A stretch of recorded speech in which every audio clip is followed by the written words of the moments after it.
अस्सलाम वालेकुम जी। तो रमज़ान स्पेशल रेसिपी में मैं आपके लिए आज लेके आई हूँ आलू बुखारे की चटनी, जिसको सब बहुत पसंद करते हैं। शादी ब्याह का मौका हो तो ये तो फ़ौरन से ही ख़त्म हो जाती है और सबको अच्छी भी बहुत लगती है। फ़ौरन लोग इसी को डालते हैं। तो चलें आज इसको घर में बनाते हैं और इसका मैं आपको वीडियो जो है वो एंड तक देखनी है और मैं आपको इस बताऊंगी कि आप इसको 2 से 3 महीने तक कैसे स्टोर करके फ्रिज में रख सकते हैं।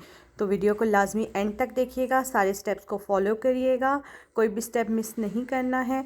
और चलें वीडियो को स्टार्ट करते हैं। वेलकम टू माय नई वीडियो। ये जी 300 ग्राम हमारे पास आलू बुखारा है, जो कि रेड आलू बुखारा था, जिसको मैंने आधे घंटे के लिए पानी में भिगो के रख दिया था। 2 कप इसमें पानी डाला है और दिखने में तो ये सॉफ़्ट लग रहे हैं, लेकिन ये सॉफ़्ट होंगे नहीं। तो इसलिए इसको हम थोड़ा सा मज़ीद जो है वो इसमें पकाएंगे। दो ग्लास मैंने पानी के लिए हैं और 300 ग्राम मेरे पास आलू बुखारा जो है आपको किसी भी पंसार के स्टोर से, ग्रॉसरी स्टोर से आसानी से मिल जाएगा। होता थोड़ा सा महंगा है, लेकिन यह है कि बहुत ज़बरदस्त आलू बुखारे की चटनी इससे बनती है, तो आप इसको ज़रूर ट्राई करें। ये देखें जी, पानी को उबाली आ चुकी है और आलू बुखारे हमारे सॉफ्ट हो गए हैं। इसमें हम डालेंगे 1 कप के करीब चीनी। आप इसको कम या ज़्यादा कर सकते हैं, लेकिन मेरे ख्याल में इतनी चीनी जो है वो काफ़ी होगी। अच्छा, इसके साथ हम जो है वो 1 चुटकी इसमें शामिल करेंगे रेड मिर्च और साथ में हाफ़ टी स्पून हम इसमें सफ़ेद नमक और 1 चुटकी हम जो है इसमें काला नमक जो है वो शामिल करेंगे। आपने ज़्यादा ये चीज़ें शामिल नहीं करनी, बस इतनी ही क्वांटिटी में आपने शामिल करनी है, बस थोड़ा सा। और साथ में हम अदरक का पाउडर, जिसको सुंठ भी कहते हैं, वो हम शामिल करेंगे। वो भी हम जो है वो 1 चुटकी शामिल करेंगे। ये चीज़ें बस इसके फ्लेवर के लिए हैं, ज़्यादा चीज़ें आपने नहीं डालनी इसमें। इससे ये है कि ये इसी के आलू बुखारे का ही ज़्यादा इसमें टेस्ट आना चाहिए। और वीडियो को एंड तक देखें, मैं आपको जो है वो इसको ज़्यादा दिन के लिए स्टोर करने के लिए आपको इसमें एंड पे एक टिप भी बताऊंगी। तो हम इसको जो है वो हल्की आंच पे इसको पकने देते हैं, ताकि ये गाढ़ा भी हो जाए और सारे फ्लेवर जो हैं वो अच्छे से मिक्स भी हो जाएं। बस चीज़ ख्याल रखें कि हमने चीज़ों की क्वांटिटी जो है वो चुटकी चुटकी ही डालनी है। इससे ये है कि आलू बुखारे का टेस्ट अच्छा आना चाहिए, क्योंकि मेन इंग्रेडिएंट हमारा आलू बुखारा है। तो कोशिश किया करें जो मेन इंग्रेडिएंट हो तो आप उसका टेस्ट जो है वो ज़्यादा आए बनिस्बत के मसालों का टेस्ट ज़्यादा आए। और 1 चुटकी हम इसमें एंड पे ज़ीरा पाउडर शामिल करेंगे। इससे टेस्ट जो है वो और ज़बरदस्त इसका बन जाता है। जो शादियों में हम जाते हैं और शादी के खाने में जो आलू बुखारे की चटनी होती है वो सेम इसी तरीके से वो बनाई जाती है।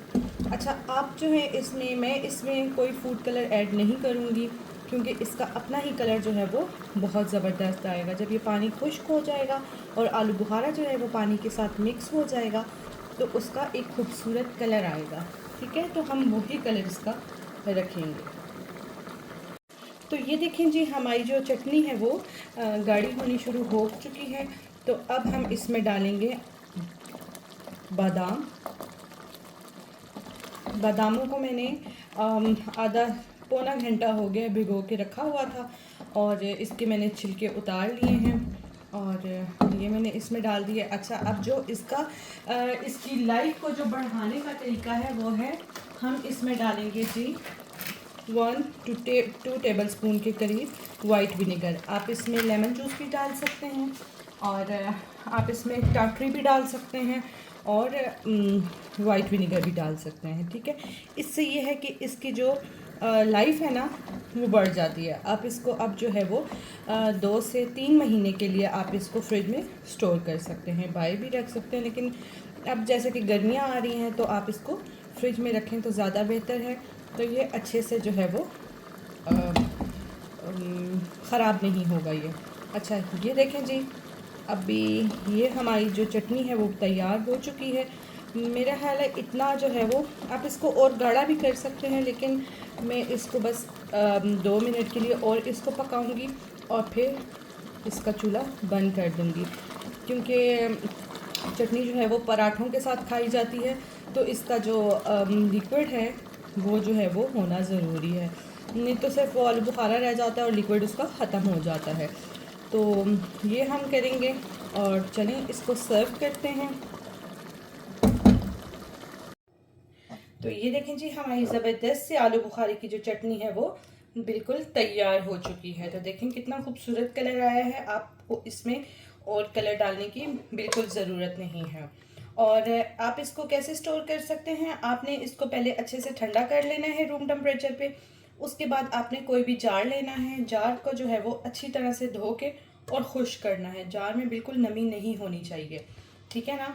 तो उससे ये है कि आप इसको, उसके बाद उसको आप फ्रिज में रख दें और आप 2 से 3 महीने के लिए आप इसको आराम से स्टोर कर सकते हैं। तो उम्मीद करती हूँ आपको आज की वीडियो पसंद आई होगी।